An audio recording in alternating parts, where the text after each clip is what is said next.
Hi friends, please subscribe to Amravati Media and press the bell icon for more latest updates.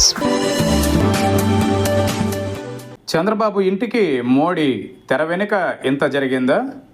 Telangana పర్యటనలో భాగంగా ప్రధాని మోదీ ఏపీకి చెందిన ఇద్దరు ప్రముఖుల ఇళ్లకు వెళ్లారు.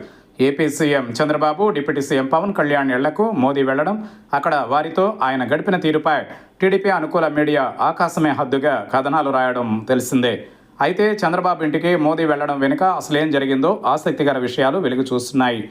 ప్రధాని కార్యాలయ వర్గాల నుంచి అందుతున్న విశ్వసనీయ సమాచారం మేరకు వివరాలు ఇలా ఉన్నాయి. తెలంగాణలో పలు అభివృద్ధి కార్యక్రమాలతో పాటు ప్రైవేట్ ఆసుపత్రి ఓపెనింగ్ కోసం ప్రధాని పర్యటన ఖరారైంది.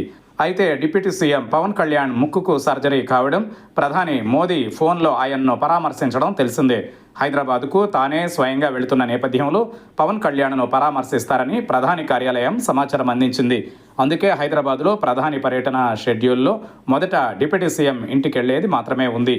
ఈ విషయం తెలిసి చంద్రబాబు ఇంటికి కూడా రావాలని ప్రధాని కార్యాలయంపై టీడీపీ ఎంపీలు తీవ్ర ఒత్తిడి చేశారు. ప్రధాని కార్యాలయం మొదట ఆ ప్రతిపాదనను తోసిపుచ్చినట్టు సంబంధిత అధికారుల ద్వారా తెలిసింది. కానీ డిప్యూటీ సీఎం ఇంటికి వెళ్లి సీఎం ఇంటికి వెళ్ళకపోతే ఏపీలో నెగిటివ్ సంకేతాలు వెళతాయంటూ ప్రధాని కార్యాలయంపై టీడీపీ ఎంపీలు తీవ్ర ఒత్తిడి తెచ్చారు. పవన్కు మోదీ అధిక ప్రాధాన్యం ఇస్తున్నారన్న సంకేతాలు రాజకీయంగా తమకు నష్టం తెస్తాయంటూ టీడీపీ ఎంపీలు తమ గోడును ప్రధాని కార్యాలయం అధికారులకు వినిపించారు. దీంతో చివరి నిమిషంలో సీఎం చంద్రబాబు ఇంటికి కూడా మోదీ వెళ్లేలా షెడ్యూల్లో చేర్చినట్టు ప్రధాని కార్యాలయానికి చెందిన ముఖ్య అధికారులు విశ్వసనీయ సమాచారం అందించారు. టీడీపీ లాబియింగ్ గురించి అందరికీ తెలిసిందే. ఏదైనా అనుకుంటే సాధించే వరకు విడిచిపెట్టరు. చంద్రబాబు ఇంటికి మోదీ వెళ్లే వరకు అదే జరిగింది.